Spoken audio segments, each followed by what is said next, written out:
YouTube as well.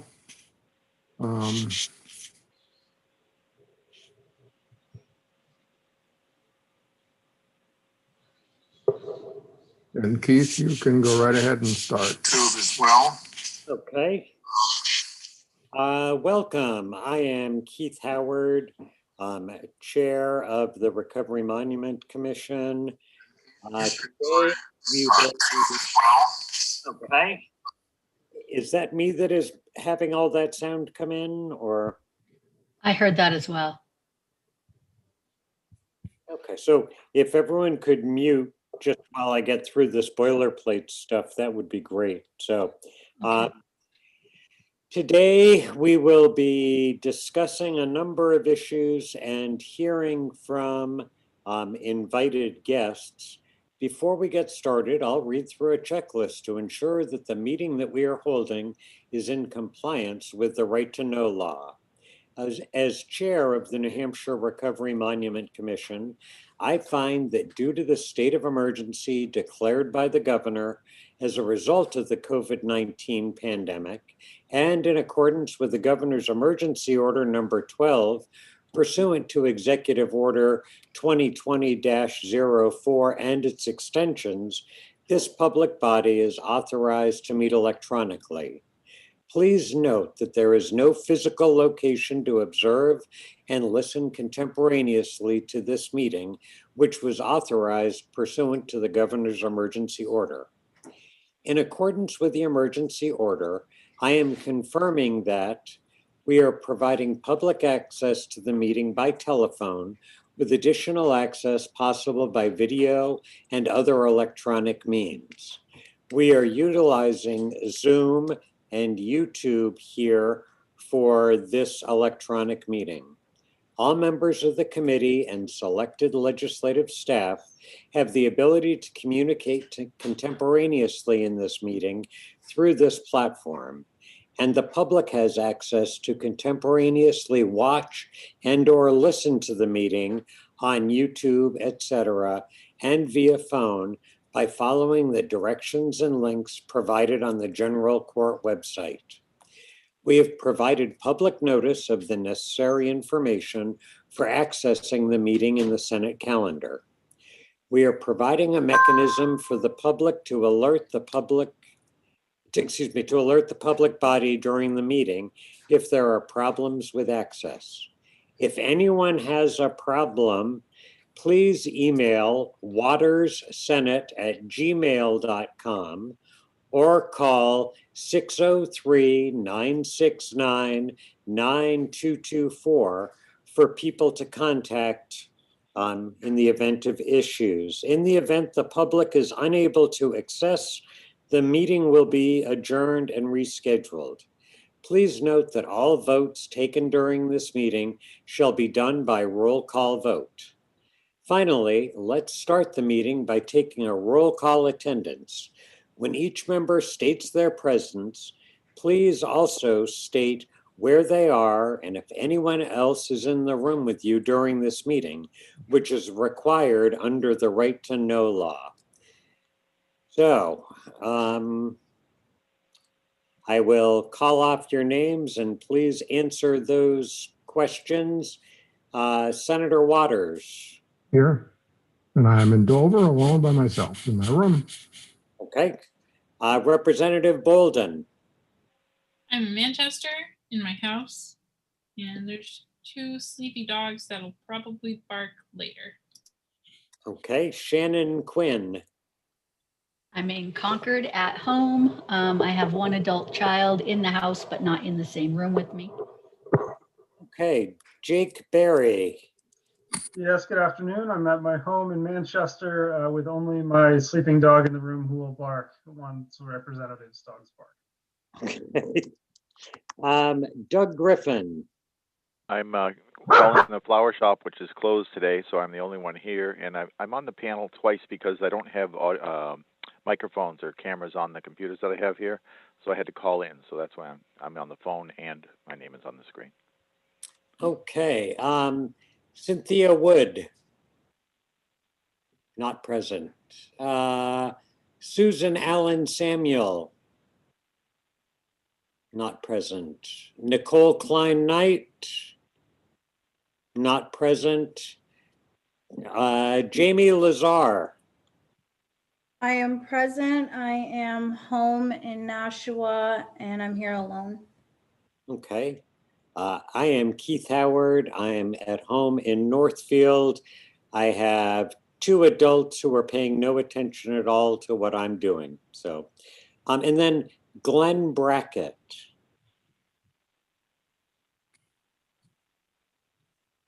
I'm in Auburn, Northwood, and I have adults here.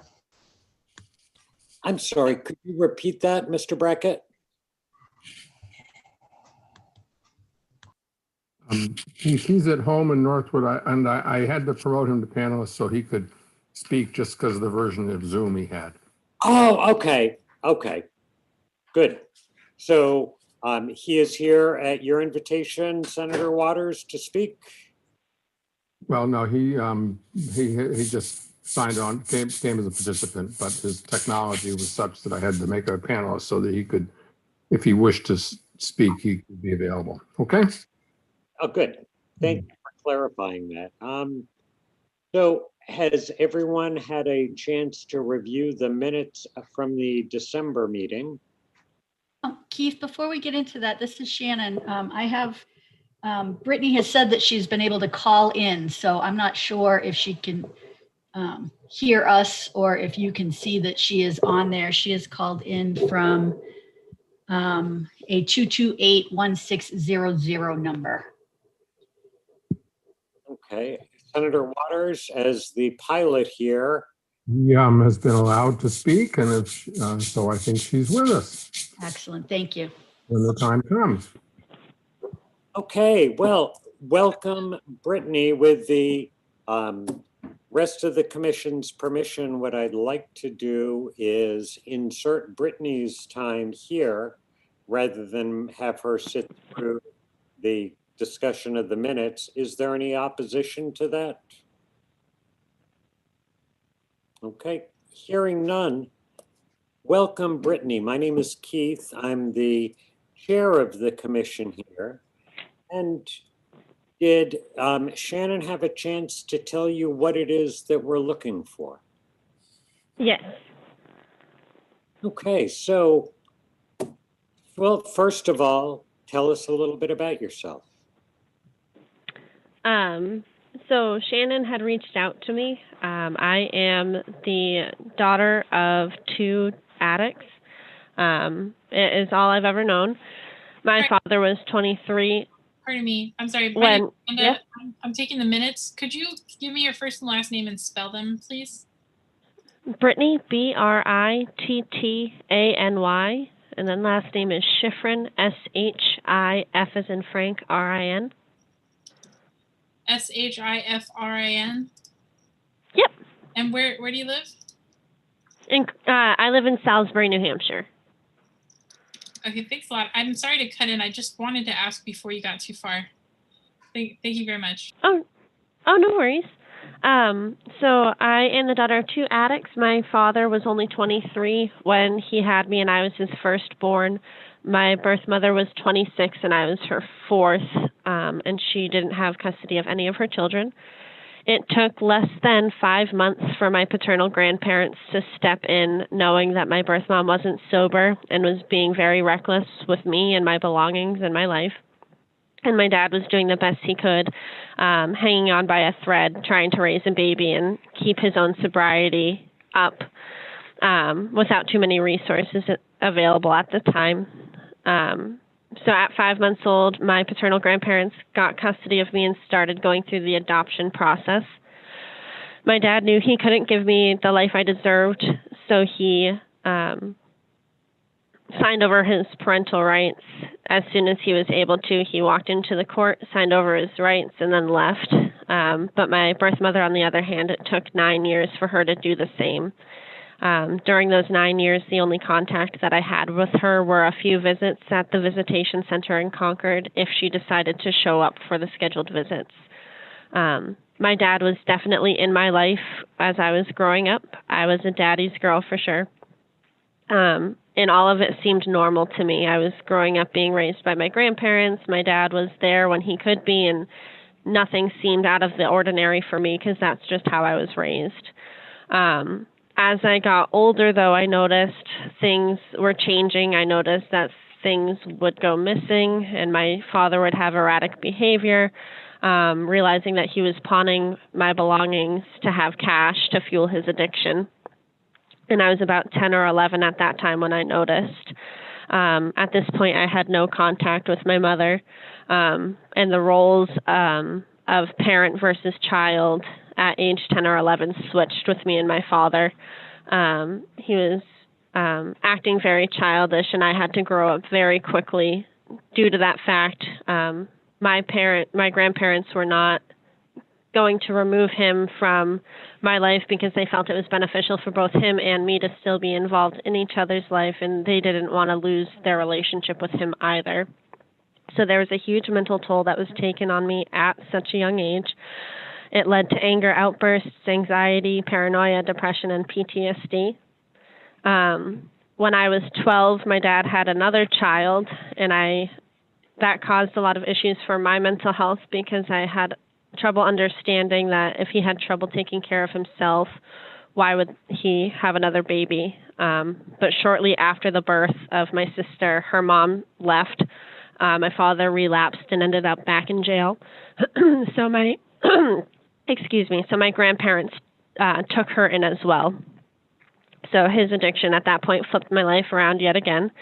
His theft for his drug habits stayed the same. He was in and out of jail until 2013 when something changed. He completed the SOAR program, and he lived in a sober house in Bosquen that soon became what he called a toxic environment. And he asked my permission. Like I said, that father-daughter role switched. He asked my permission to move into my grandparents' garage. It took a while for me to say yes, but during a snowstorm of that year, he called me saying he was in Manchester, surrounded by people who were putting his sobriety at risk, and was asking me to pick him up. And at that point, I knew that he was serious about his sobriety and mending our relationship. So I went and picked him up, and he moved in the same day. I never knew him as a sober person, let alone a sober father. And I got to experience that for 3 years. And I had noticed that something was different. And when you grow up looking into the eyes of such a nasty disease, you learn it like it was second nature.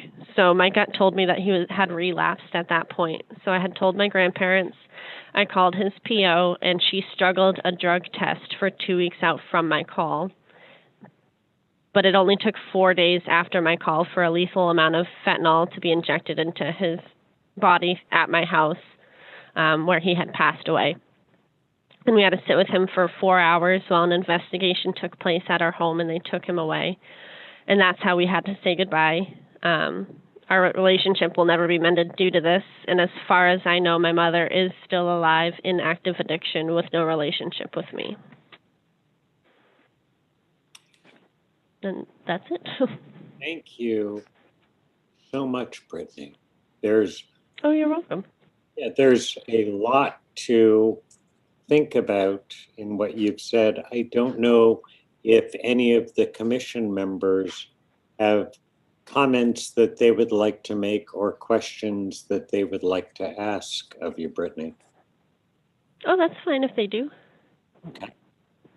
So, Brittany, this is Senator David Waters, and I'm someone in recovery, 37 years now, and but my father was addicted throughout my whole life. I mean, he was different. He did live to 89 somehow, but so much of what you said resonated, and I hope your grandparents and your sister are managing as well. And but just thank you for telling your story. And when we thought about this monument, the question was, well, what is it going? What could such a thing mean for people?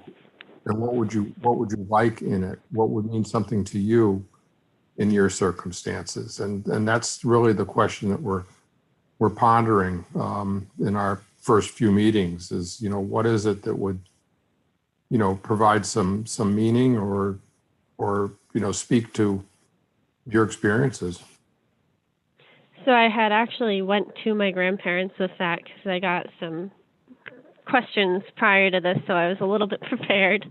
And we had talked about people helping somebody climb a mountain because it does take a village to get to a point in your life where you are in recovery. And it is a struggle, just like climbing a mountain. So just something that doesn't necessarily exclude certain types of addictions, but definitely shows that it takes a village and that it is possible and that there is help out there.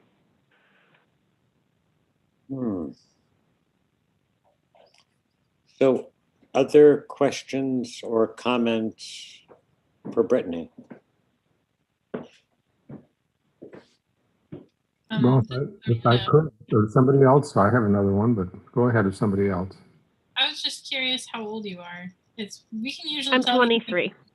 Okay, we can usually tell these things in the in-person meetings, but I can't see you, and so it's like just a curiosity. I was wondering how recently you experienced all this. It sounds like it's really recent.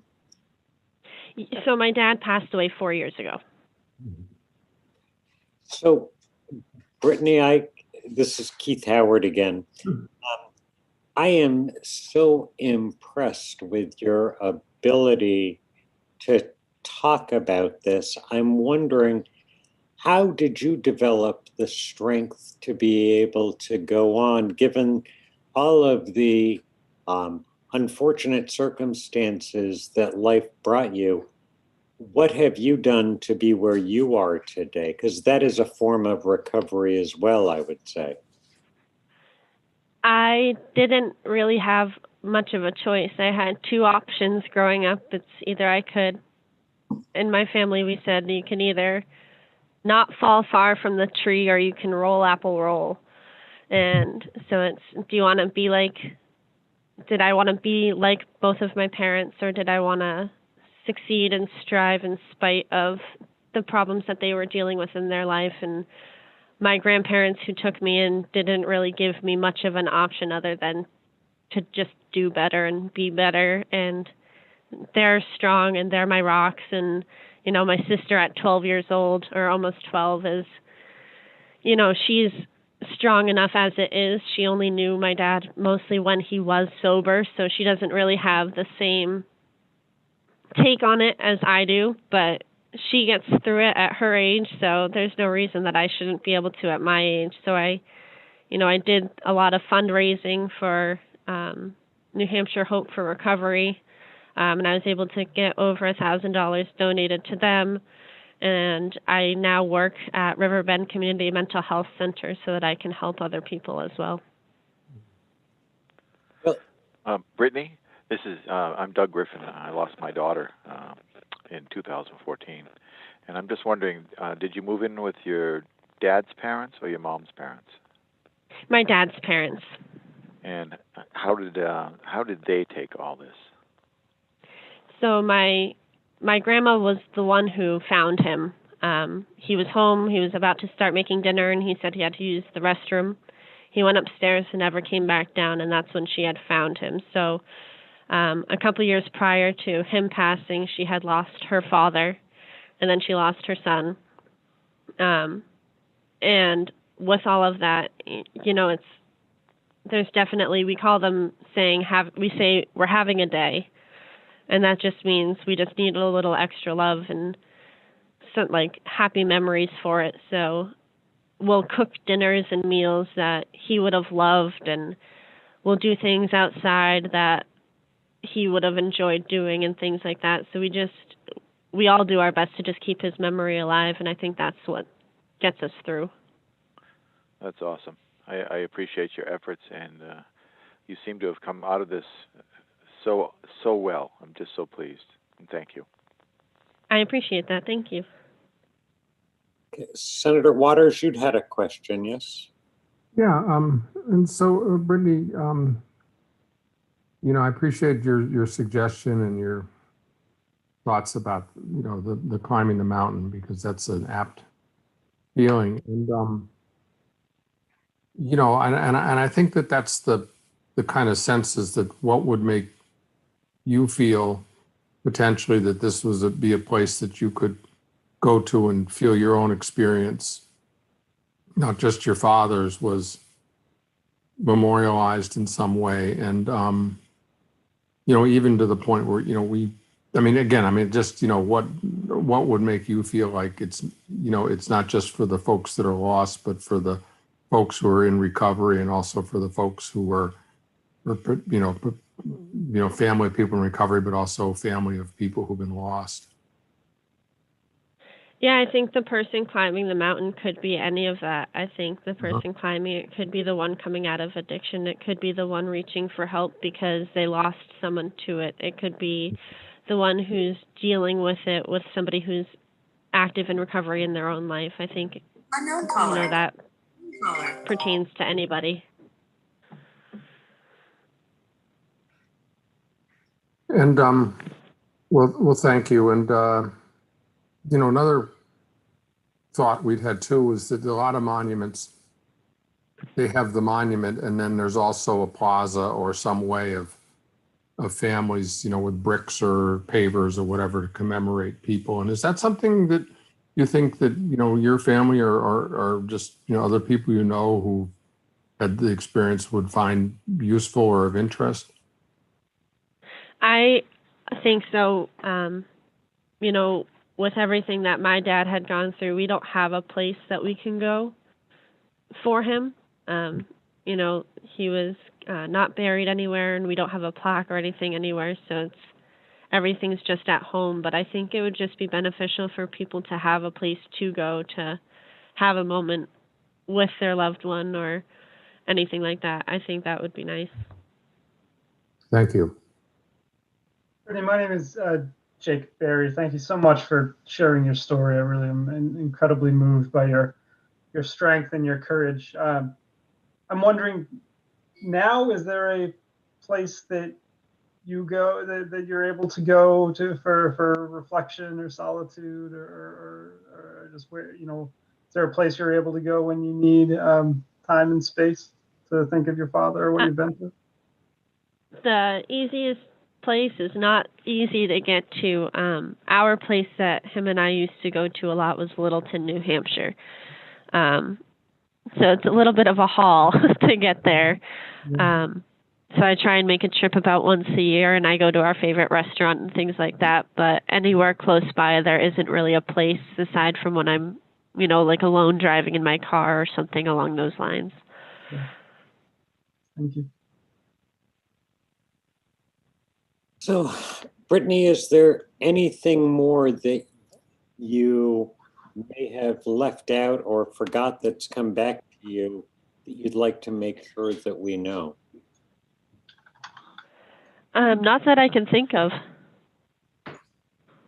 Well, if there are no more questions, I just want to say thank you very much. And I know that I speak on behalf of all of the commission in saying how impressed we are with your ability to overcome things and then your ability to share what you've been through. And you make me proud to be a human. And I mean that very, very sincerely. So thank you very much, Brittany. I really appreciate it, and I'll do anything to help this community. Okay, thank you, Brittany. You're welcome. I hope you all have a great day. You too, and thanks again. Thanks. Thanks, bye. So, Shannon Quinn, thank you so much for making it possible for Brittany to be here. I didn't know if you had anything you wanted to add. I've known Brittany since she was in elementary school, and she shared she's 23. She bought a house at 23. Wow. She has really never let any of what was happening in her life slow her down. And there wasn't any hiding it either. I mean, when I met her grandmother, they were open with the circumstances. I've met her father, before he passed. Because like she said, he was in and out. And my youngest daughter was very good friends with Britt growing up. So I think what amazed me with their family the most is that they don't hide behind shame. Like, it's just, it is what it is. This is what she knows. She's not ashamed of it. And she's, like she said, roll, apple, roll. She made it some better choices. And her grandparents are just amazing. I mean, you heard they took in the second child. So it's just, it's a really great family. And there's a lot to learn from the way that their family has handled this. Absolutely. Thank you, Shannon, again, for having invited Brittany to be here. And thank you guys for allowing us to push it off from last time because I couldn't attend. And she was very tenacious in trying to get on the call. She's like, how can we do this? So we're texting back and forth so that she could finally call in. So thank you guys for being patient with that. Well, let's hope that we can hear from her again as we move along. And Keith, I think someone else joined by phone, which I allowed to come to the panel. I think it's the 642-222 number. No, that's me. That's Doug Griffin. Well, I had to call in because I don't have audio on my computer. Maybe they dropped off. Okay. Well, we do have 2 more guests who are scheduled to join us. And with the rest of the commission's permission, when we see somebody else show up, we've got other things we need to discuss, but when we see somebody else show up, if we could draw things to a close and move on and let our guests speak, I think that would be good. And I just want to say one more thing about Brittany. It's so often the case that I meet people whose lives have gone off the rails as a result of incidents like Brittany's.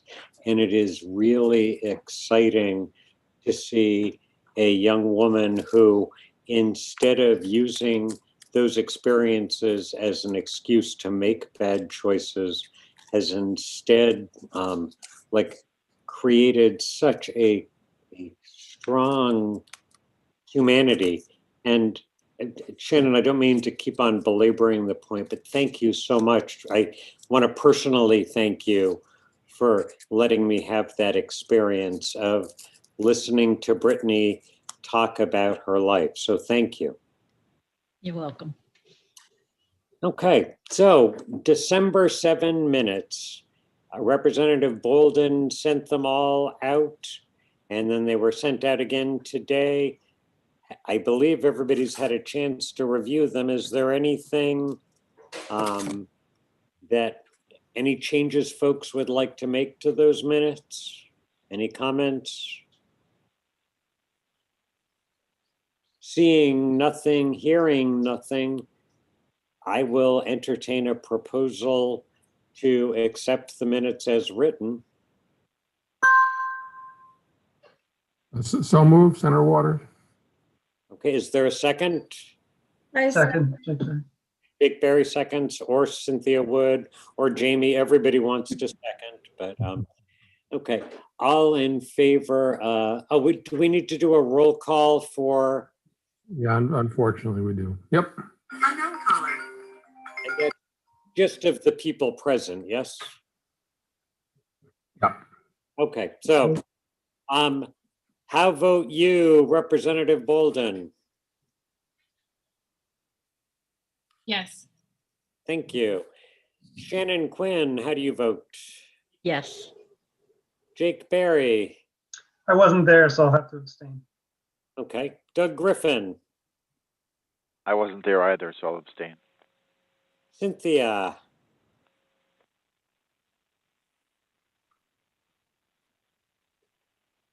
I'm sorry, if you said something. Yes, can you hear me? I can now, yes. Okay. Jamie. Yes. And Senator Waters. Yes. Okay. So the minutes have been accepted and we can now move on. Senator Waters, are you able to Yeah, I'm share? gonna give it a whirl. Okay, And,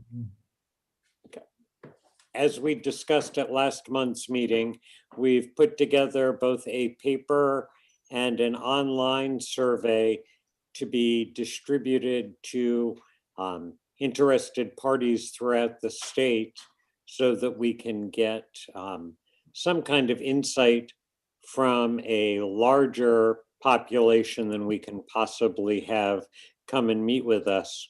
And at this point, I'm just kind of vamping while Senator Waters figures out what he's doing. I can. you might be vamping for a long time in a more existential way, but I think I have it now. Just a second. And, I don't know why it's not showing up. Just let me try again here. Here it is.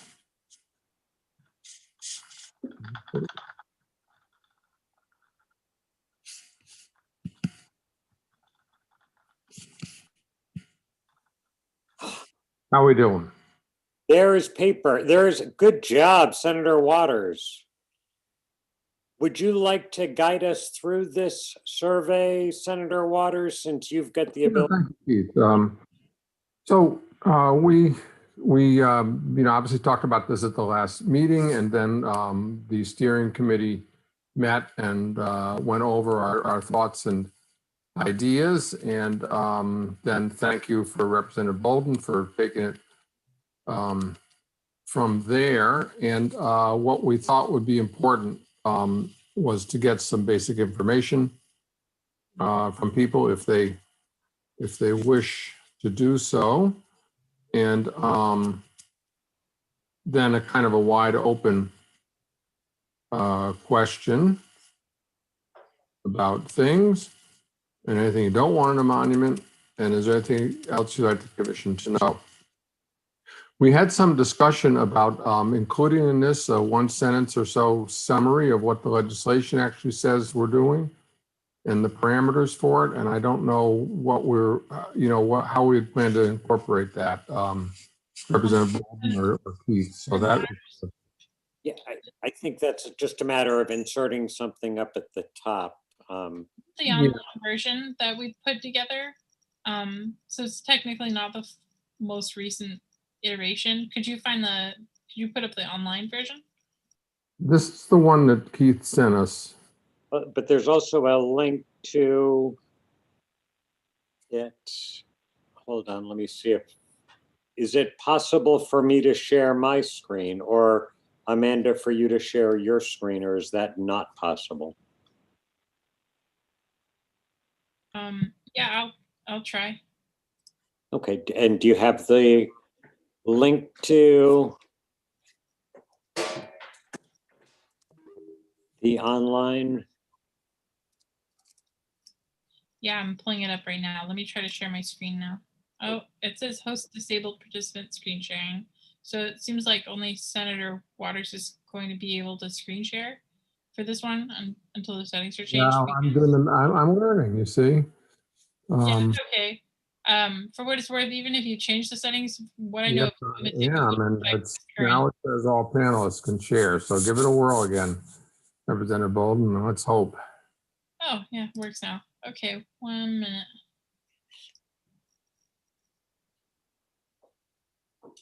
So this is, can you see it? Won't like it. So it says, well, I'll let you speak, Senator Waters or Chairman Howard. Go ahead. Well, go ahead. Why don't you go ahead, Keith, now that you can have it here. Okay, so this is the online version, which does include what Senator Waters was alluding to, that this monument will be the result of a state statute, and Then there is a quotation from the Commission's guidelines that the monument should have central features of a figural representational symbol or abstract form that recognize inclusively the varied New Hampshire historical and contemporary aspects of recovery from substance use disorders. Recognize inclusively those New Hampshire individuals whose lives were lost and those affected by lost lives due to substance use disorders, and an area around the central features of the monument suitable for reflection and such commemorative activities. And then with a link to the full legislation. And other than that, Representative Bolden, I don't believe there were other substantial changes made here, were there? I think that there was, at the steering committee meeting, there was a desire to make the section about what is your relationship with recovery a little more concise. I think that there's an overall desire to make the questions more concise. So this form, this question is not required, but it could be answered. These can be, you can select multiples, and it says select all that apply. And then what would you like to see in a monument honoring those in recovery and those who have died from addiction? Is there anything you don't want in a monument? What else would you like the Monument Commission to know? So the only question that requires an answer is this one, because otherwise, if none of them are required, there's no reason to complete the form. One question should be required. That question is drastically different than the one on Senator Waters. What would you like to know? There was a whole paragraph there. Yeah, I think that we recognizing that the legislation is what guides it, that would be a better kind of little paragraph to have than the one which was, more. In reading it all over, I kind of got the sense that it was like asking a whole bunch of questions in one, and I would like to see what would you like to see in a monument, and then another question that says where would you like to see it, because I don't think we're going to get enough information out of that question there. Good point. I can make edits while we're here if we want to do that. I don't know if everyone agrees, but I just think that we should have the what and then the where. Good idea. That makes perfect sense. Yeah. I'm wondering if, in addition to that, we want to add a why in terms of what value would, do you believe a monument would have, or do you believe a monument would have value or something along those lines? I think that would serve the dual purpose of getting us more information. But secondly, if we ever are looking to come back and have sort of testimonials or something about why people support this, that might create an opportunity for people to share their thoughts more that we could use later on. I'm also thinking we might need to flesh out the where a little bit more for people, because that could be interpreted as, a town, or more of what type of environment would you like it in. So I'm not sure, because we want to keep these simple and easy to understand so people know what type of answer we're looking for. But say where or in what kind of setting. Okay. Some people might say, I want it in such and such a city. Right. Others might say, well, I'm not so sure I care which city it's in or what place it's in, but the setting, should be X, Y, or Z. So can you see my screen? Yep. Yes. Okay. We can go line by line and edit it together if you guys want. I have one suggestion, Representative Bolden. I think you're redundant on the last box there, friend or family member of someone who lost to addiction, because it's included in the one above it. Oh, thanks. Yep. So do you guys want to start at the beginning? Are you okay with, for example, the way that I sort of truncated the, Yeah, I I tried to think make it, that's a good I don't idea. know if I made it more readable than the legislation, but Representative Bodo, let me suggest that you have make the link to the RSA, not to the bill text, because it is in statute, and I just think that's the how kind do of. how do I find that? Can you tell me? I guess I don't know how to look up the statute. I've heard that there's, Well, I mean, the legislation says amend RSA XXX, so that's the way you can find it. And it's a new section in some RSA. I just can't remember off the top of that. I don't know what it is. okay, let me try to find this. I'm on another screen looking it up, and my computer's kind of slow.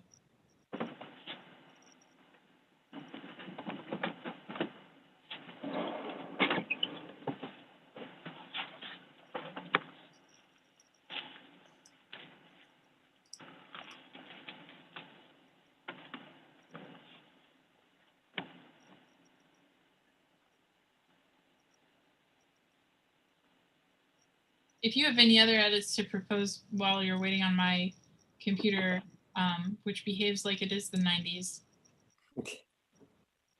So going back to Doug's comments, that the question about what you would like to see in a monument, on the paper version, yeah, there is a lot more. For example, some people are looking for an artistic vision or response. Others would like names and the ability to add more over time. Others want to make sure it's placed in an urban or rural setting. What about you?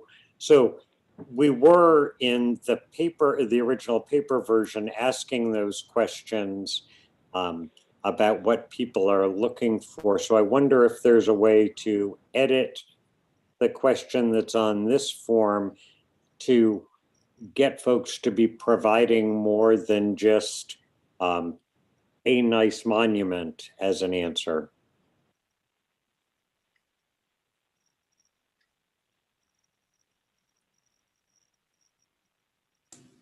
So would it be this question?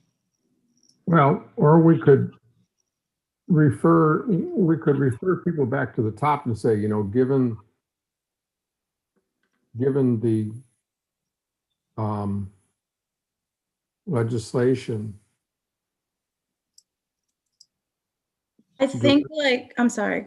Yeah, go ahead, Jamie. Sorry. I think that examples like from the paper form would guide people in the right direction of how to answer that if we provide an example or two. Does that make sense? Yeah, I mean, I just was wondering it might predispose people in certain ways and I didn't think those questions really in and of themselves. I mean, I thought sometimes they went outside of what the parameters were in the legislation, but I'm just probably being overly cautious in my mind. So I think if there's a way to do what you're saying, let's do it. I have a suggestion. Could we use the word vision? What would somebody's vision be? What they'd like to see in the monument?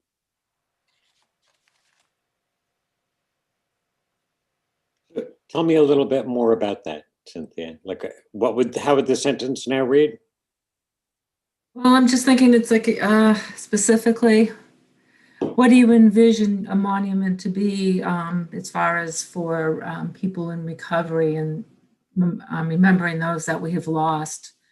Because basically the monument is, we're all coming up with what our vision should be. What's our emotion? How do we, what do we want to see personally? Yeah, I mean, I think the word vision in place of to see is absolutely fine with me. I don't know how others feel. Maybe that would be a way of getting at what Jamie and Doug were saying, is to say, what is your vision? And then, for including, that would be inclusive of people in recovery or those who have been lost to recovery. I'm still trying to get the link to the it took me a while to find the RSA. So I just wanted to let you know that I wasn't able to follow everything that you guys are proposing. But if you have a sentence you'd like me to type, I can do that. Representative, in case it's helpful, I put the link to the RSA in the chat. Oh, I just got it. Oh, all right, never mind. Sorry. Maybe I should have said something sooner, but I actually can't figure out how to get back to the chat on the screen share. Oh, I found it. I have a pretty bad computer situation. I wasn't prepared to screen share live on YouTube today. A lot of pressure, but so what were you proposing? Does anyone want to speak to like the general vibe for this question? So Cynthia had suggested, and correct me if I'm wrong, Cynthia, what is your vision for a monument honoring those in recovery and those who have died from addiction? And then everything's the same. Yeah, up to the word monument. There you go. So how about here? Trying to include what, you know, Jamie and others were talking about from that paragraph to say, you know, like, does your vision, you know, what, then, you know, I just don't have that other language in front of me, but, you know, how might it include, and then, you know, how might it include X, Y, and Z, and where, what kind of, you know, and would you prefer an urban or rural setting? So that might be a place just to add a sentence, say, you know, how would it include, you know, how might it include? Hold on, if I may interject, can we add the urban or rural setting to the bottom question where we ask, where do you, and yes, right there. Yeah. Why don't we do that there? Yeah. Like this, or is that what you mean? Yeah, Okay. because we have a lot trying to go into the other question already, right?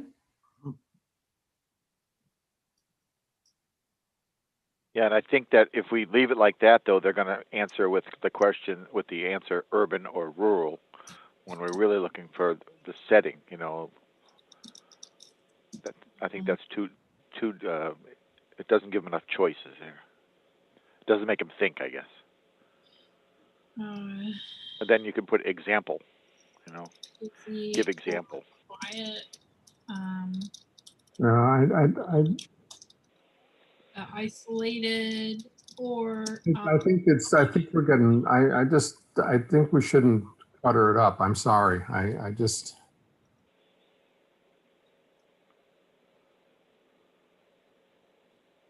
Okay. I'm just gonna type. Jamie, you were going to say? I was going to say that it was just a suggestion. I thought that it would make sense adding the urban or rural to this question as opposed to the first one, but now I don't know. No, just, I mean, because this looks busy now. urban, rural, or other.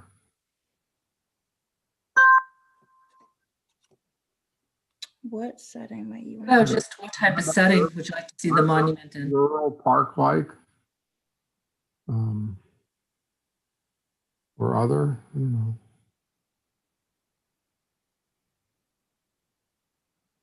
Well, what type of setting you'd like to see the monument in? Just delete the examples. So I think we were going to go with urban, rural, or other. And maybe park-like. I don't know what, I mean, again, I don't know what people think, but I'm just trying to, you know, I can see people want it specific enough so that people just don't circle one, but, you know, in part, people are going to say what they want to say. Can we make it like a two-part question? So what setting might you envision for such a monument? And then urban or rural environment? Sure.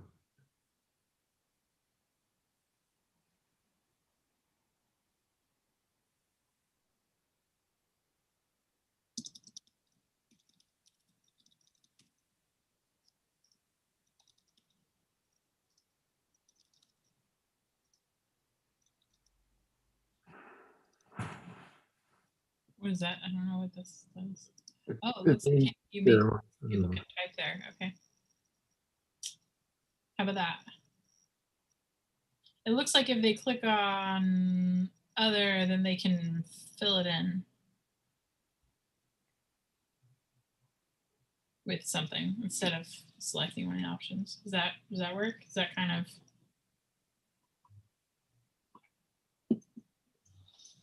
It's hard to read the room in Zoom, so if folks can, when people have feelings, it is important to speak up. So anybody have strong feelings, positive, negative, about adding a couple of choices here? Shannon, did you just come on? I unmuted. I like giving people some choices and then the option to add what they want in case there's something that we haven't put.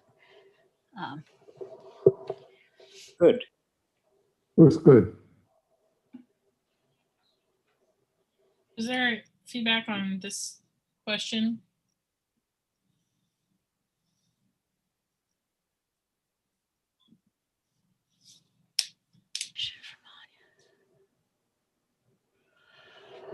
Are we trying to get with vision? Are we trying to get at what would a monument look like to you? A monument honoring those in recovery and those who have died from addiction look like to you? You know, maybe we could kind of do, I mean, Shannon, it makes sense that maybe we could do what we did with our people who have come into the commission, is to ask them, you know, can you give any examples of monuments that speak to you and might be useful for this one? And that might get people to, you know, people liked bringing those examples in and mentioning them and then talking about the reasons. So maybe that'd be a way to get at it, to, you know, let people provide us with more thoughts. Are we then opening ourselves up for like, what are we going to do with all, that's a lot of information if people are going to start sending us photos of things. Well, I don't know if they would necessarily be sending us photos, but just listing out monuments and we could go and look at them. Yeah, I guess for any of these things, if we get 100 responses, anything is easy enough to do. If we were to get 5,000 responses, True. well, no matter what it is. So Yeah. Actually, I have a question about that. Now that you mention it, what is our process going to be to like filter through all these responses? well, we're going to have a meeting. I mean, I think we're going to have to look at similarities, right? And then break it down. You know, Is this a, I think it's going to be a great process for us, really. is this like a monkey survey or whatever they call it, Survey Monkey, where we can aggregate the responses? Amanda, I know you and I had been talking about Google, it just goes into a spreadsheet. Anyone can. Oh, okay. I can send it to everyone and you would not be able to alter anything and you could just look at it on your own time and then we could send it out a week or two in advance of discussing it and everyone would have a chance to read it maybe, and then maybe someone on the steering committee could try to get a feel for like what the commonalities are and if there's any particularly cool ideas, and then make a little report, you know. But hopefully everybody on the commission would still review the answers. so that more than one person looks at all the responses in the end. Mhm. But it just populates into a spreadsheet. Another thing is that I get an email notification each time someone submits a response. So you can see here it says 3 responses. That's actually not, none of those are real. They're all tests. And anyone who wants to get copied, I can set up a filter on my email so that you're automatically forwarded any responses that I get, if that's what you want. But if we get a lot of responses, you might get a lot of emails. So it's up to you. But I can also circulate the spreadsheet link because that'll be online. And then you can look at it at any time. So if we collect responses for 2 weeks, a month, whatever, the link to the spreadsheet would always be live and available. You could check in on it anytime, read a little here, read a little there as people submit answers. Mhm. Good. So I hate to interrupt, but Senator Waters, I just got a text from Robert Pincaro wanting to know if he can be seen. I told him I couldn't see anything, but I would check with the god of Zoom, who is you. Okay, I've gone to allow to talk. Bobby.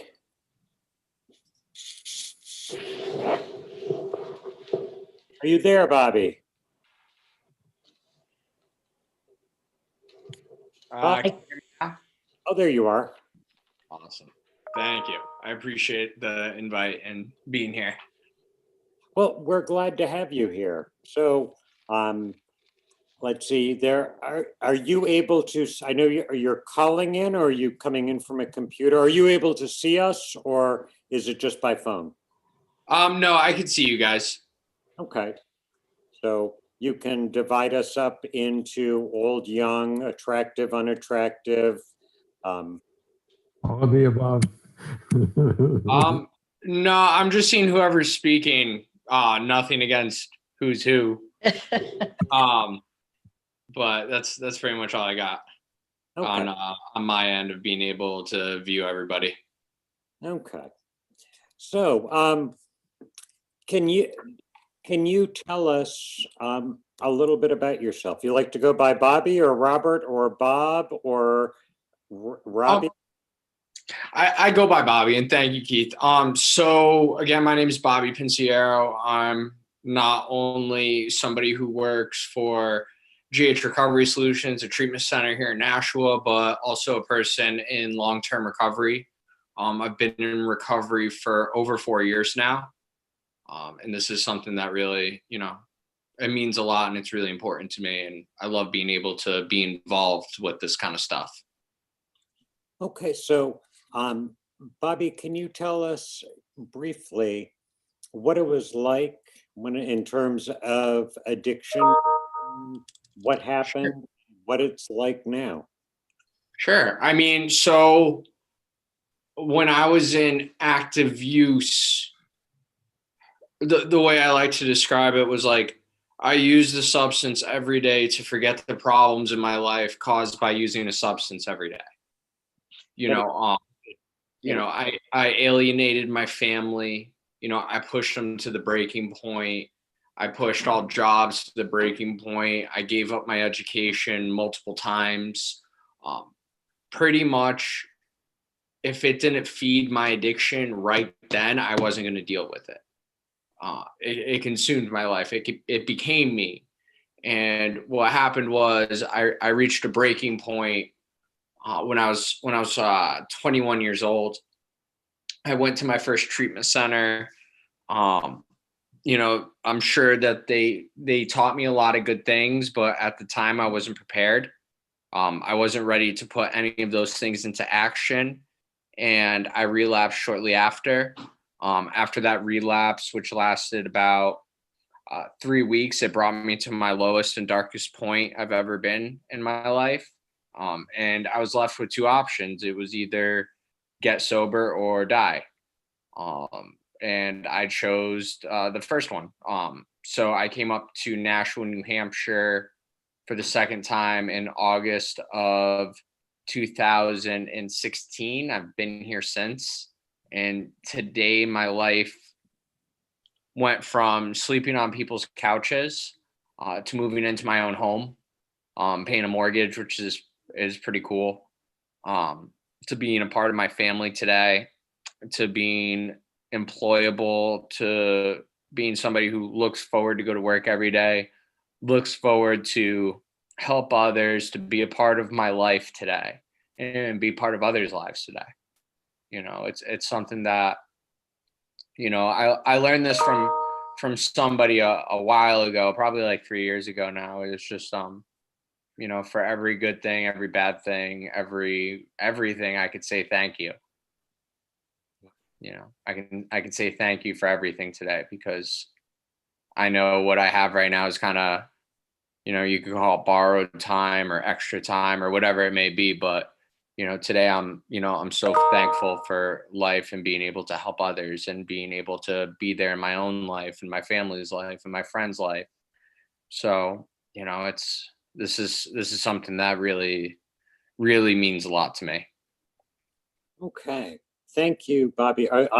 Before we go on to other questions, does anybody on the commission have any questions or comments for Bobby? If I may, Chairman Howard, Bobby, welcome. Senator David. And Well, I appreciate it.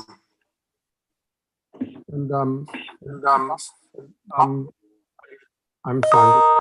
Are we?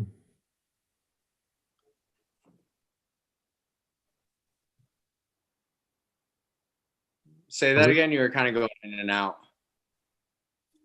Yeah. I don't know if you can you hear me now, Bobby? I can.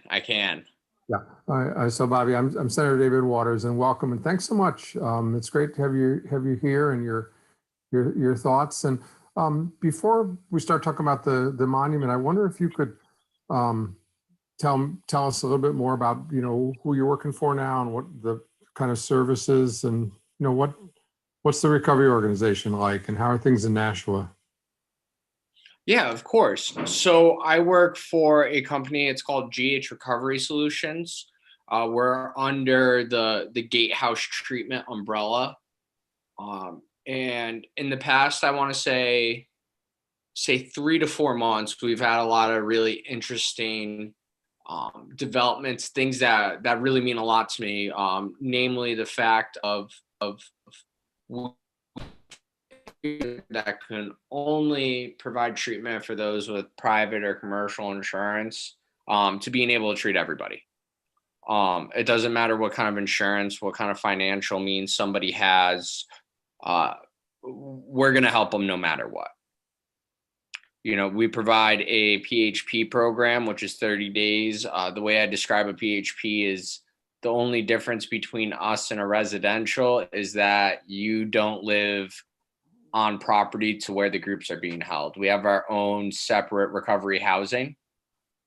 So that way that they're surrounded by constant support, you know, staff that truly cares, wants the best for them, be able to give them a safe place, because we understand that so many people that enter treatment are coming from an environment that isn't conducive for their recovery. Whether that be with, you know, maybe, you know, friends that are actively using, maybe they don't even have a place to go. We provide that for them in order for them to have the best chance at recovery. And things in Nashua, I mean, we're getting a lot more calls from people who are seeking treatment. And that's, I always describe it, it's a weird thing for me, right? Because it's amazing to me that, you know, so many people want recovery or are searching recovery, and, you know, they're grateful for the opportunity, but also the fact of how many people need treatment. You know, it's one of those, it's a weird feeling. It's a weird kind of situation, but I'm happy that people are getting the help that they need. Nice.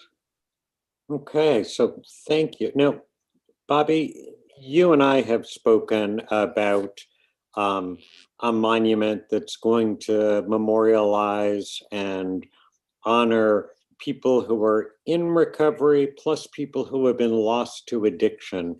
And I'm just wondering, what are your thoughts about such a monument? Like how big or small it should be, what its guiding image should be, whether it should be in a quiet or a busy place, rural, urban. What are your thoughts on this? Thank you. And yeah, it's such a, the duality of, remembering people that we've lost, also celebrating the people that we've gained and, been able to turn their lives around. It's an amazing concept. And the more I was thinking about it, I was like, wow, this is like complicated in the fact of like imagery and where it would go and how big.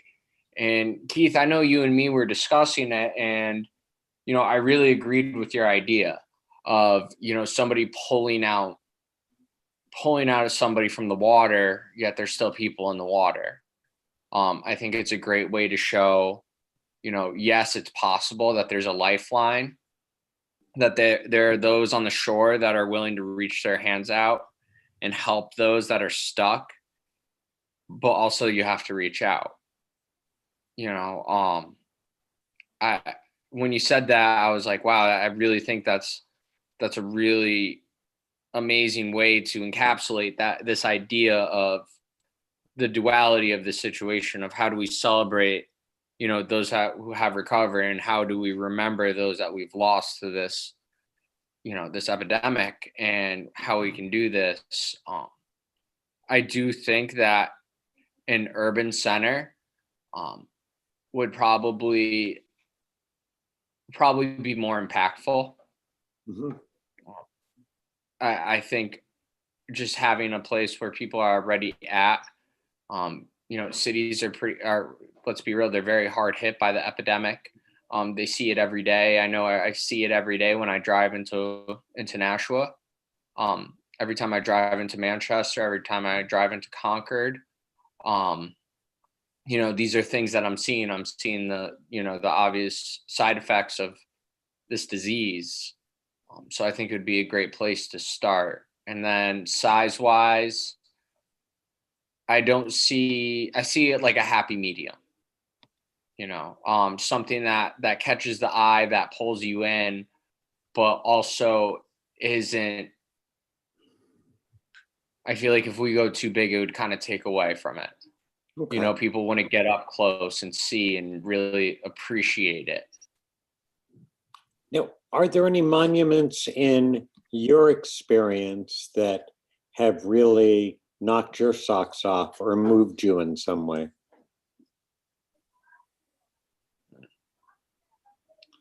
I mean, that's a tough question, right? Because it's what am I looking at to, what are the emotions brought up, and what's the purpose of the monument?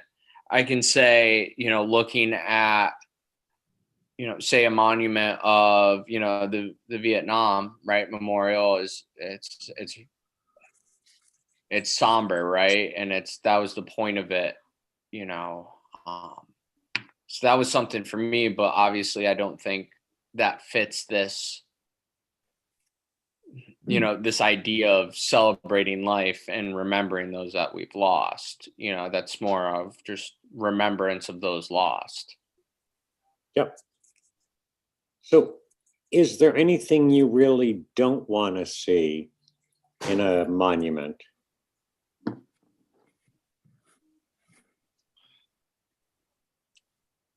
I don't want to see something that I think lessens the feelings on both sides. Okay. That seems too in your face almost. Obviously this disease is in your face, but also it's coming from the fact of like, let's look at this from a standpoint of, just always knowing that this is possible and that this is a situation, that these are both the outcomes of this disease. It just something that's not screaming in your face. Okay. So Questions from other commission members for Bobby?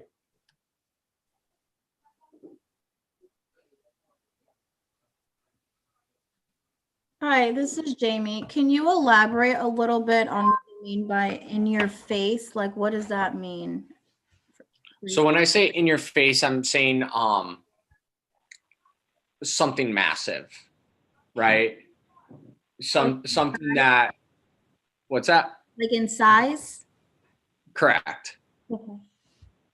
I think that would take away from the message. You know, I think that's something that you can, it's one of those things that you kind of go situationally blind to after a certain point of like, yep, there it is. Yep, there it is. Yep, there it is. You know, it's so there that you kind of tune it out. I think something of a medium size that kind of, you know, catches your eye and kind of holds you in, you know, so you really look at it. I think that would be the best option. Thank Okay, any other questions for Bobby? Okay, there's a lot of nodding heads, but okay, good. Well, thank you, Bobby, very much. Any final words that you want to give us about this monument? I mean, I think if I had any final words is that to be able to see so many different aspects of, you know, the New Hampshire community, you know, from the politicians down, to shed light and, you know, have a, how do I put this? To be very human and emotional and vulnerable and, you know, say we see this as a problem in New Hampshire and we want to celebrate those who overcome it while remembering those. It says a lot about New Hampshire as a whole and why I'm proud to say, you know, New Hampshire is my home. So those would be my closing thoughts of just like, I really find it amazing that this is even a discussion that we're having, you know, and something that we're taking very seriously of, you know, what we're doing about this problem. So those would probably be the words I leave off on. Okay, thank you, Bobby. And Senator Waters here is the driving force behind this statute. What is the term that we use for this, Senator Waters? Just one more person in recovery, Keith. We're all in it together. Oh. Not all of us can introduce bills to the Senate and get House sponsorship and then get them passed. So what is the technical term for the guiding piece of legislation behind this? It's not a law. What is it that? I'm a helper bee, okay? Okay. You're not going to take any kind of thanks. Bobby, I will offer you thanks. Maybe you'll be more gracious. And yeah, thank you, Bobby, for being here. Really, for coming. Your final words mean a lot. If this is something that can mean something to the people of New Hampshire and be a constant reminder that the work of recovery is never done, then we'll have done our job. Good, good. Thank you. Thank you, Bobby. And we'll talk with you soon. All right, sounds good. Look forward to speaking to everybody. Okay, bye-bye. Bye. Okay. So any comments about what Bobby had to say or? Well, this is Shannon, and this is more to something that Senator Waters had just said, and it just brought an idea to my head, so I just want to put it out there. You know, you said that the work is never done in recovery, so maybe something that is showing, you know, Brittany spoke to this, and I think Bobby spoke to this a little bit, the building of something, but where it's not yet kind of complete, or that it looks like work is ongoing or continuous somehow, might be a way to show recovery, both for the families and for the people that are struggling. That is a really good suggestion, Shannon. I like that a lot, that we will go on laboring until the end of our days, knowing that our labors are worth it, but knowing also that there's always going to be more work to be done. Mhm. Thank you for that. Does anyone else want to suck up to Shannon? Okay. Thank you for smiling, Senator Waters. Okay, so Representative Bolden, are you ready to return to the discussion of the online survey? Yeah, let me make a note in the minutes that we're doing that. Hold on. Okay.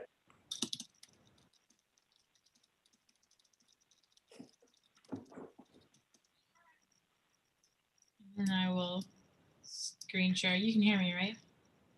No, we can't hear a word you're saying, Amanda. Darn. Hang on. Okay, you should be able to see my screen now. Pick up where we were, if I may. We were at the are there any monuments or memorials question. Yeah, I kind of typed that in while you guys were. Yeah, let me Over make, your ideas. a suggestion. Because I think that we don't want to just get people saying, I really like this, and that's the end of it, because then what does it mean? I wonder if we could say, are there any monuments, memorials which you have found personally impactful, and how might they apply to this monument? Just no, not whether not just yeah, right there.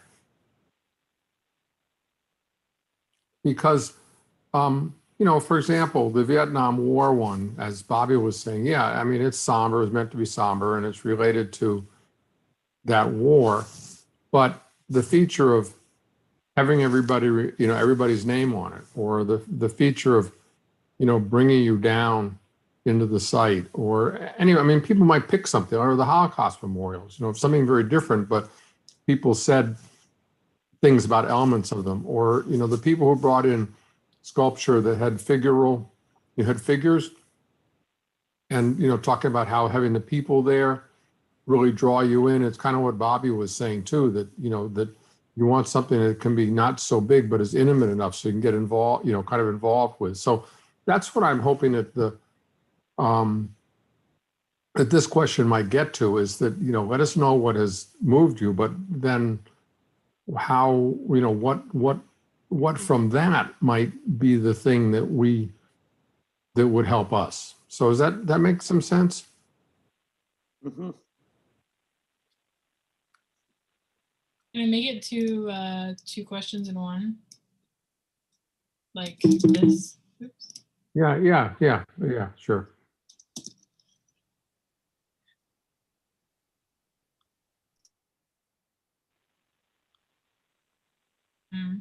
So from the top, we have it links to the RSA.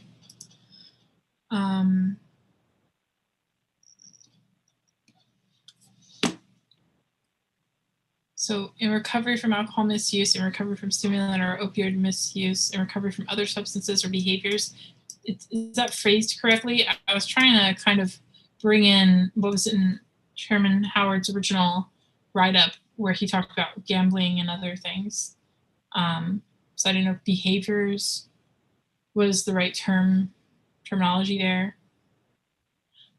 But if either I'm on mute or everyone's okay with that.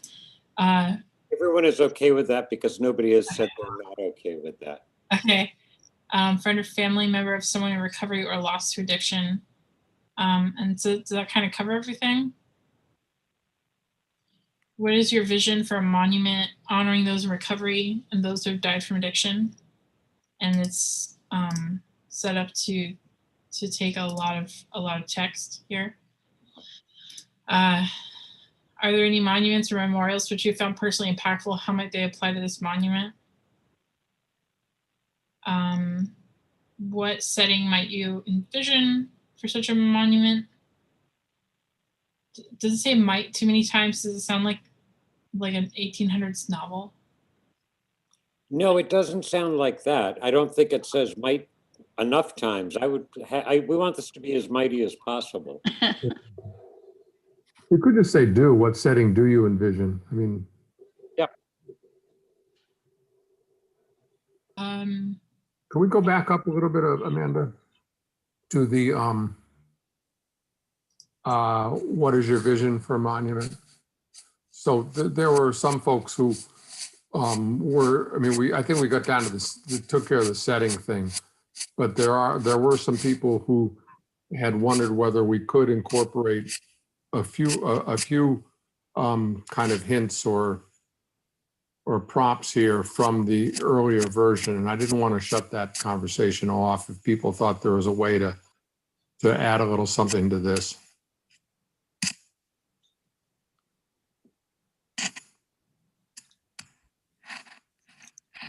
by the way, that's still the only question that's required. I could make it so none of them are required. Well, I think like you said earlier, we at least need to require one, and this is probably the most important one as to where we're trying to go with it, right? Theoretically, yeah.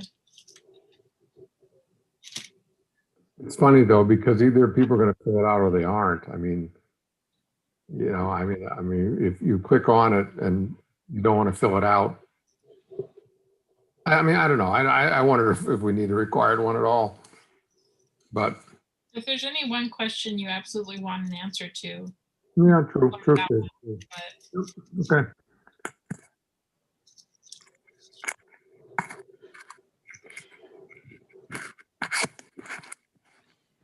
Okay, so are there more suggested or necessary edits for this?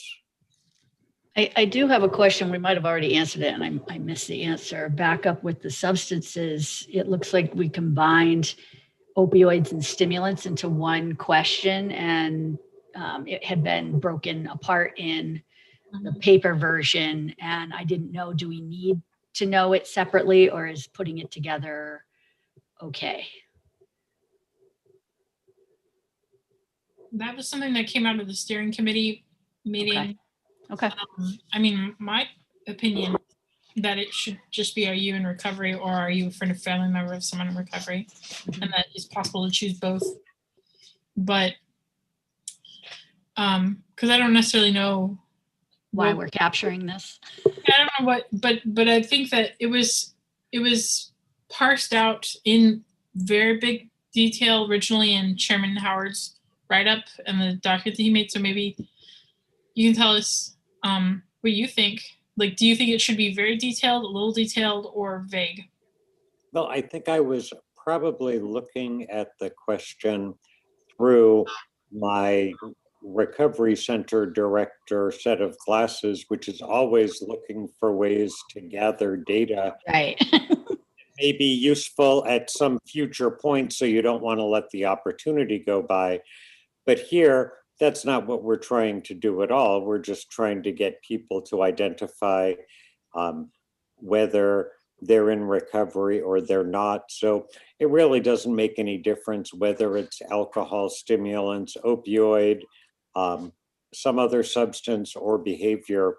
It could just be, are you in recovery yourself, or are you a friend or family member of someone in recovery or lost to addiction?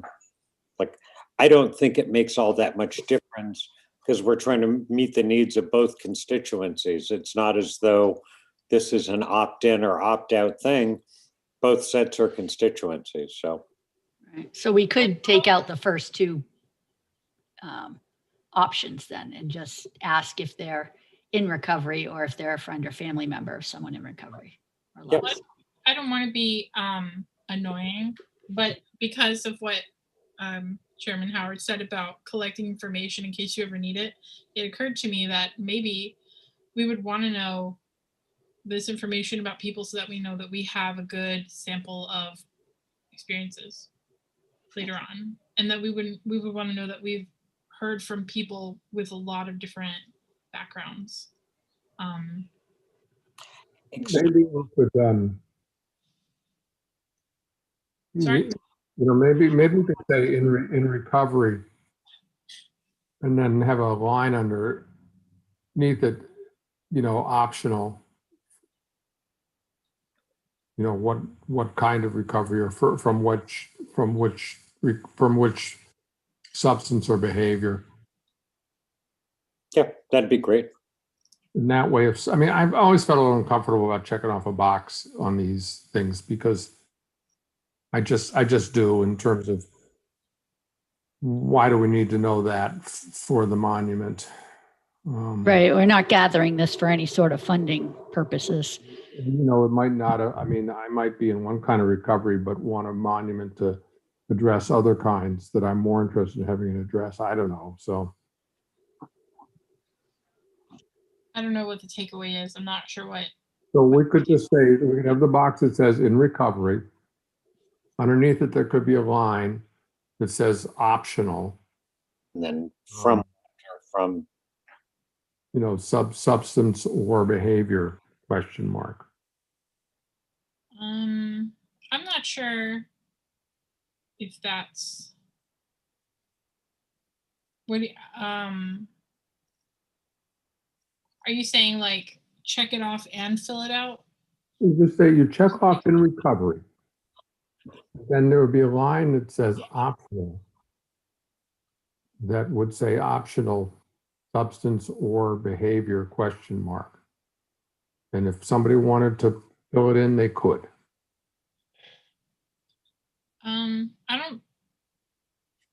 I don't think that technology is available on this format, and that we might need, a computer programmer and a website. And it seems like maybe the checkboxes address that as it is. Well, let's just go within recovery and then friend or family member of someone in recovery or lost to addiction. If that's okay. I mean, I don't know, just my opinion. So others, we can do what. I agree with that. Yeah. Okay, are there other necessary changes to this?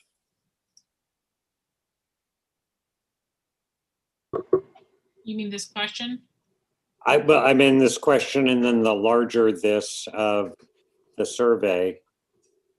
I don't think that we've necessarily gotten to look at all the questions in light of the changes that have been made. But this is describe your relationship to recovery, in recovery, or for any family member of someone in recovery or lost to addiction. What is your vision for a monument honoring those in recovery and those who died from addiction? Are there any monuments or memorials which you found personally impactful? How might they apply to this monument? What setting do you envision for such a monument? What type of environment? And I like this. I like those two questions because by the time you get to this one, it helps you understand maybe what we were seeking with the envision. What setting do you envision question? Is there anything you don't want in a monument? What else would you like the Monument Commission to know? And then it seems pretty well-rounded. Could you scroll up to the top again? I had a question. When you're asking how they've been affected, friend or family member. Now, where you have friend or family member lost in recovery or lost to addiction, couldn't we separate those two so that we can kind of get a count of how many people are responding because of the loss? Sure.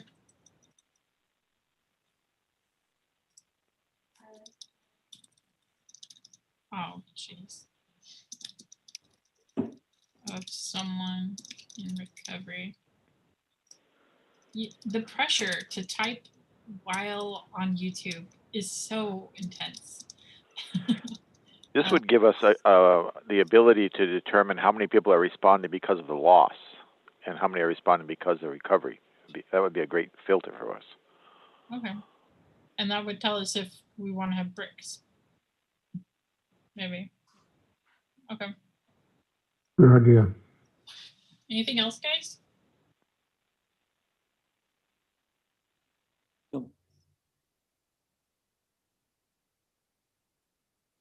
Okay, so then if we're going to distribute this as widely as we can, I would suspect that it starts with each of us in our social media feeds, if we're comfortable spreading the word and asking people to spread it themselves. What else should we be doing to try to get as wide a range of responses to this as possible? I think we could ask Jeannie over at Recovery Friendly Workplaces to send it out via her email channel, because she's got a lot of people there. That's a great idea. How So, how about the Governor's Commission, Keith? yes, I think sending it to everyone on the, I can send it to everyone on the Governor's Commission. Doug, can you, once you've got the link, take responsibility for sending it off to Jeannie? Definitely. Good. Okay, and Jake, would you like to hand deliver it to your neighbors? Maybe just handing them a little piece of paper, or? I can certainly pass it around for sure. Okay. Is there anything at New Futures that, is this something that New Futures could in any way be involved with spreading the word on in publications, et cetera? Certainly, we can include links to it in our on social media and our newsletters and ongoing correspondence. Yes, for that. Good. Oh, Keith and everybody, we ought to set a date for response, because at some point we're going to need to shift our gears to assembling all the information and testimony we've heard and start putting together an RFP. So when do we want to say that this needs to be returned by? I will. Filled out. Yeah, I'll throw out a date of March 1st. Is that too late, or is that too short a time? I think we ought to go to April 1st. Great. I would like to amend my March 1st and make it an April 1st. So, I mean, you think about, we're going to have a meeting in February, and we're going to have stuff to do. Then we're going to have a meeting in March, which will have stuff to do, I'm sure. And then starting in April, I would think we'd start thinking about the RFP and maybe start making some fundraising planning that would, once we have an RFP out, I think we can start shifting our gears to fundraising, and we'll see what artists send in, and then, you know, that'll be it from there on. okay. So is there any discussion about having April 1st as a deadline for gathering input from the recovery community and the community of folks who are allies of recovery? Is the survey able to have an end date? Or do we just put the end date on the survey? Like, does it close at a certain date? I don't know how that works. I edited the intro this is Amanda. I edited the intro at the beginning to say deadline is April 1st, 2021, even though I think technically we haven't officially decided on that because we're in discussion. And I'll just set a calendar reminder for myself, and I'll email the chair and vice chair to let them know.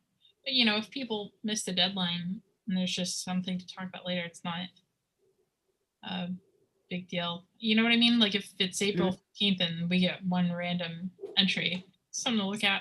Right. Okay. Good.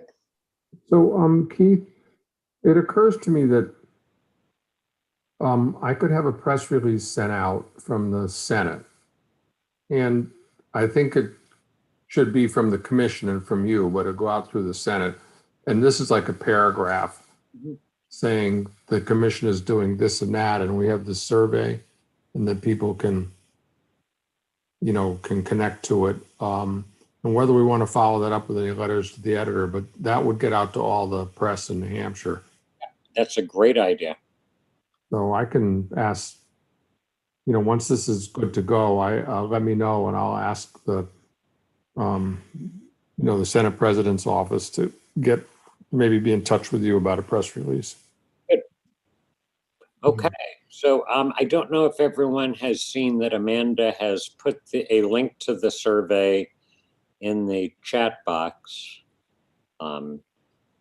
Yeah, I was actually just messaging. Is there any way that you can email it? Because I can't, like, this isn't gonna save. Amanda, I'm assuming that you can Yeah. email it to everyone? Yeah, I'll email it as soon as I can. Thank you. Okay, Amanda, if you want to send it to Cameron, I will have him send it to all the commission members. Okay, I'll do that. Thank you. okay. Then I think it would make sense to change the printed version to match up with the online version. That's just a lot easier. I can take charge of distributing it to all of the recovery centers in the state, although I will say that very few are open at this point, so they will likely be passing on the the link rather than handing out paper versions.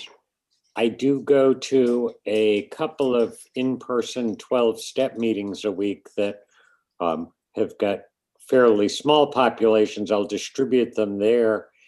Other ways of reaching the recovery community that folks can think of.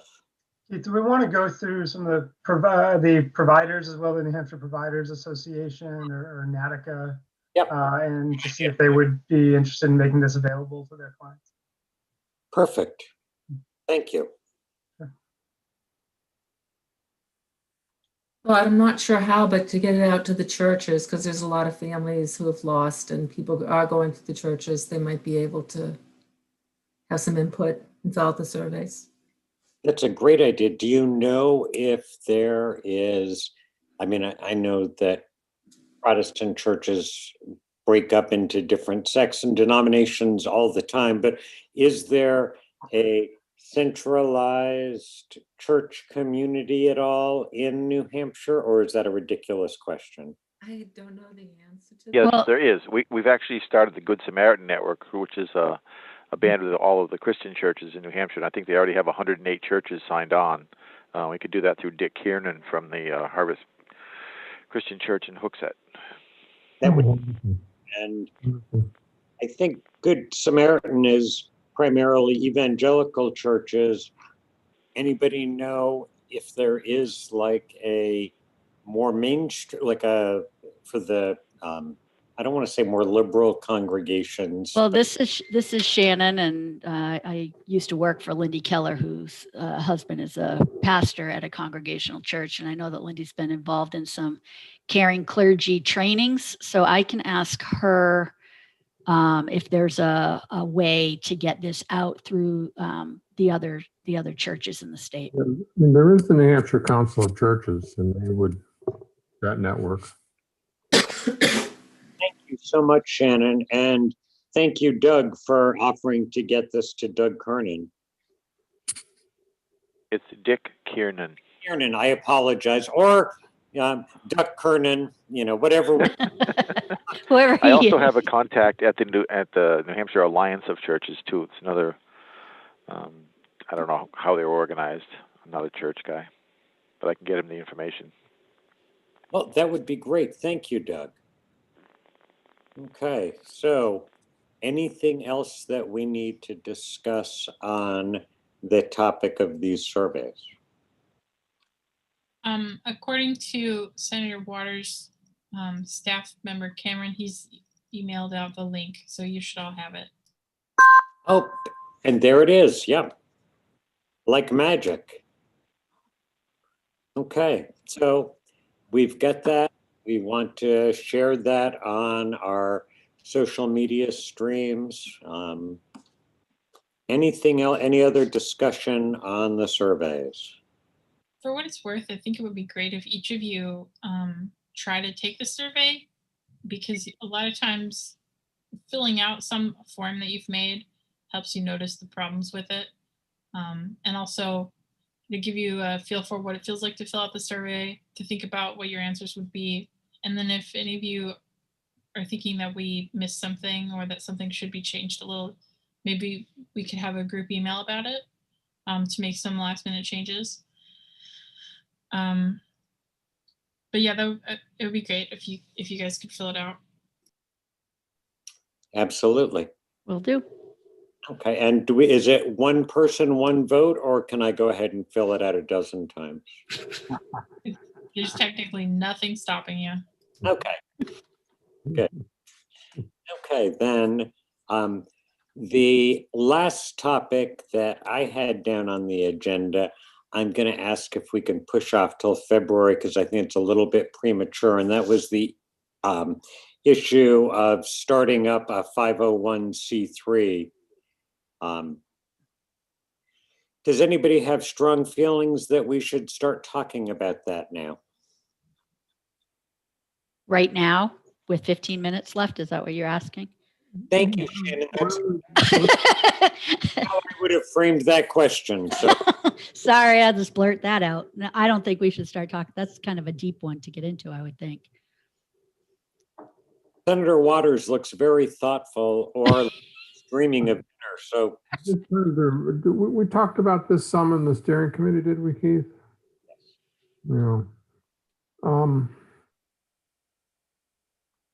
So I mean, maybe we could talk about it again in the steering committee and bring it up for the next meeting, because I would think once we get out, start to get to the point where we're going to start raising some money, that it might make some sense to set one up, because at some point this whole, I mean, in a year and a half from now, when this is all done and built, we're going to transfer it into this 501c3. So,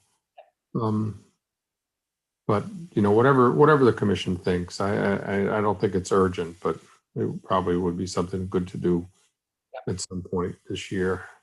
I agree with you, and I also agree with Shannon that it's something that we want to be talking about at the beginning of a meeting, not in the last 15 minutes, because it is like there's a fair amount of nuts and bolts stuff. So I will add that to the February agenda, and we'll discuss it at the steering committee meeting. And steering committee meetings, so long as we do not achieve a quorum, I would love to have anybody join us. So if you could email me if you would like to come to the next steering committee meeting, so long as we do not have a quorum, then you'll be welcome to come. And is that accurate, Senator Waters?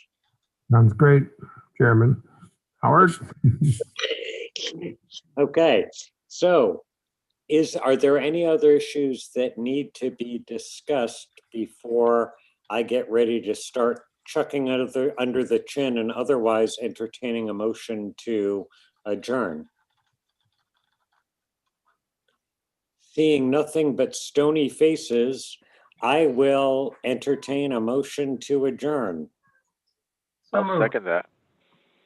Okay, well, so who is it that made the proposal? Because I don't make proposals. So was that Doug that proposed it? Sure.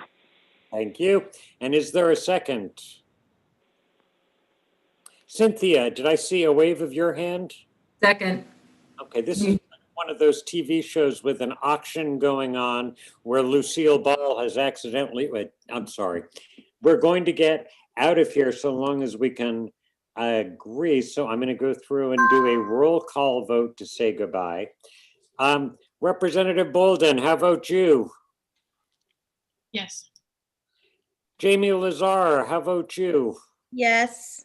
Jake Berry, how vote you? Yes. Doug Griffin, how do you vote? Yes. Yes. Shannon Quinn, what about you? Yes. Cynthia Wood. Yes. Yes. Oh, you had that half-beat pause that had me very scared. One more thing.